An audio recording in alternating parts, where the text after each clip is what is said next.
Welcome to the NC Spin After Spin. Additional comments from our panelists just available on our website. John Hood, what do you wish you had said on last week's show, but you didn't? Tom, I made a brief reference at the end about the Atlantic Coast Pipeline issue and Governor Cooper, which hasn't made the news in the last couple of weeks for obvious reasons. We've got bigger news that has developed on the congressional race and all that sort of thing. But the documents that the Cooper administration grudgingly finally surrendered to the media some weeks ago, it was a huge dump of information. And over the course of the subsequent several weeks, reporters began to sift through it, organize it, look at the memos, look at the other things in there. And remember that the dispute was, after the almost $60 million fund was set aside, the legislature said you can't demand a payment from a company to get a permit, which is their argument is that's what it was. And there was also a contemporaneous quasi-settlement of a dispute between Duke Energy and solar companies.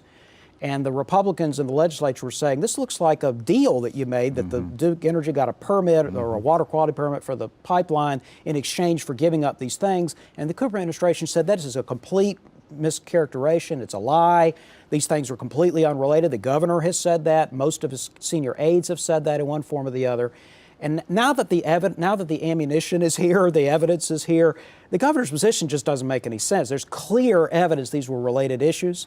The governor even told a political supporter at one point that he knew that if they ultimately said no to the permit, that Duke would sue and it'd take forever and they'd probably lose. So he was trying to get concessions out of Duke in order to go ahead and issue the permit. Right. And the concessions involved making his left flank happy. The environmentalists didn't want the pipeline at all, so he said, well, we'll give you some settlement on these other matters. And then to not so much the left flank, but to rural interests and farmers and so forth who were concerned that they wouldn't have the money to tap into the natural gas pipeline. They wanted the benefits, but they couldn't afford it. He was promising them that he would make Duke Energy basically pay for their tap. Whatever you think about whether that was a good idea or not, it clearly happened. The evidence is fairly overwhelming at this point. I think the governor's got a serious problem.